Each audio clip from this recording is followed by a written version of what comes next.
আসসালামু আলাইকুম, সবাইকে আমার চ্যানেলে স্বাগতম। আপনারা সবাই কেমন আছেন? আমি আল্লাহর রহমতে অনেক ভালো আছি। আশা করি আপনারা সবাই খুব ভালো আছেন। আজকে আমি চিকেন ফ্রাই বানাবো, আর কিভাবে বানাইতেছি সেটি আমি আপনাদের সবার সাথে শেয়ার করব। এখানে আমি মুরগি একটা নিয়েছি ফ্রাই করার জন্য। এখানে আমি মুরগিটাকে ভালো করে কেটে ভালো করে ধুয়ে নিছি। নেওয়ার পরে এখানে আমি কাঁচামরিচ, পেঁয়াজ ব্লেন্ডার করে দিছি।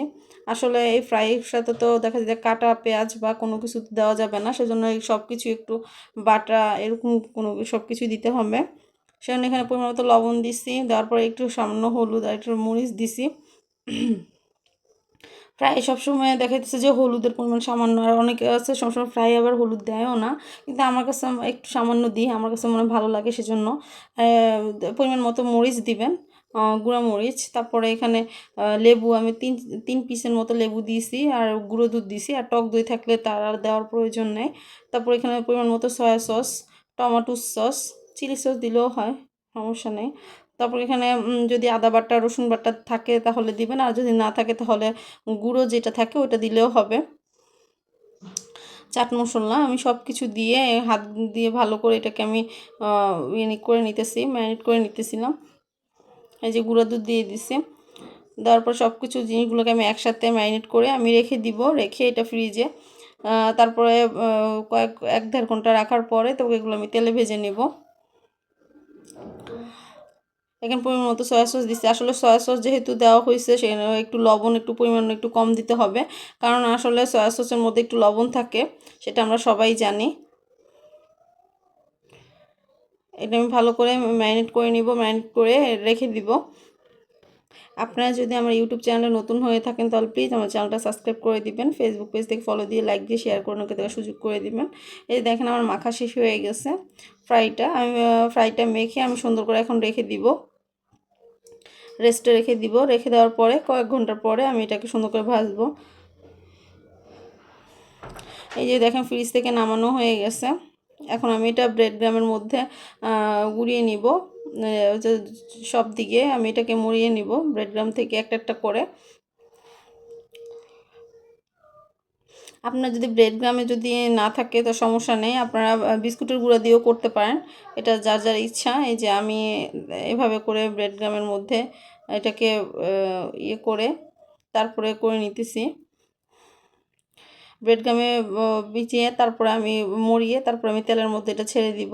এই দেখেন হালকা হালকা করে, যেহেতু তেলটা বেশি যাতে গরম না হয়, তেলটা যদি বেশি গরম হয়ে যায় তাহলে পুড়ে যাওয়ার সম্ভাবনা থাকবে, সেজন্য হালকা গরম হলেই তেলের মধ্যে দিয়ে দিতে হবে।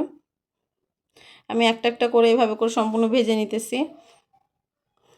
আর মাংসটা সবসময় দেখা যাচ্ছে বড় পিজের হয়ে থাকলে তাহলে দেখা যায় ভিতরে কাঁচা থাকার সম্ভাবনা থাকে, সেজন্য আপনারা যখন কাটার সময় কাঁটা চামচ দিয়ে একটু কেচে নেবেন, নাহলে দেখা যাচ্ছে ভিতরে কাঁচা থাকার সম্ভাবনা থাকতে পারে। আর চুলার মধ্যেও কাঁটা চামচ দিয়ে একটু করে দিলে তাহলে দেখা যাচ্ছে ভিতরে কাঁচা থাকবে না। এখন আমরা এই ফ্রাইয়ের সাথে যে সসটা খাবো বা ম্যায়োনিজটা বানাবো সেটার জন্য আমি কিছু শসা কেটে নিছি, কাঁচামরিচ কেটে নিছি। এখন ম্যায়োনিজ করবো, ম্যায়োনিজ করে এই শসার সাথে আমি মাখিয়ে নিব, নিয়ে তারপরে এই ফ্রাইয়ের সাথে খাবো, খেতে খুবই ভালো লাগে। সেজন্য আসলে যে কোনো কিছুর সাথে দেখা যাচ্ছে রিচ ফুডের সাথে সামান্য সস বা ম্যায়োনিজ এসব না হলে খেতে ভালো লাগে না। ম্যায়োনিজ বানানোর জন্য এখানে আমি 4টা ডিম নিচ্ছি, পরিমাণ মতো একটু বিট লবণ, ধনিয়া পাতা আর কাঁচামরিচ। এই দেখেন আমি এখানে 4টা কাঁচামরিচ দিছি। দেওয়ার পরে এগুলোকে আমি ব্লেন্ডার করে নিব ভালো করে।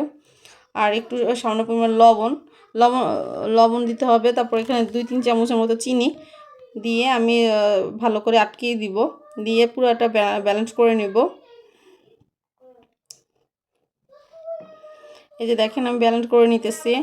ব্যালেন্স করার পরে এখানে তারপরে মুখটা উঠিয়ে আমি সয়াবিন তেল আস্তে আস্তে করে উপর থেকে ঢালতে হবে। আগে প্রথমে এটা পুরো ব্যালেন্স করতে হবে, নাহলে দেখা যাবে যে আঁশ থেকে যাবে, যেন ভালো করে ব্যালেন্সটা করে নিতে হবে।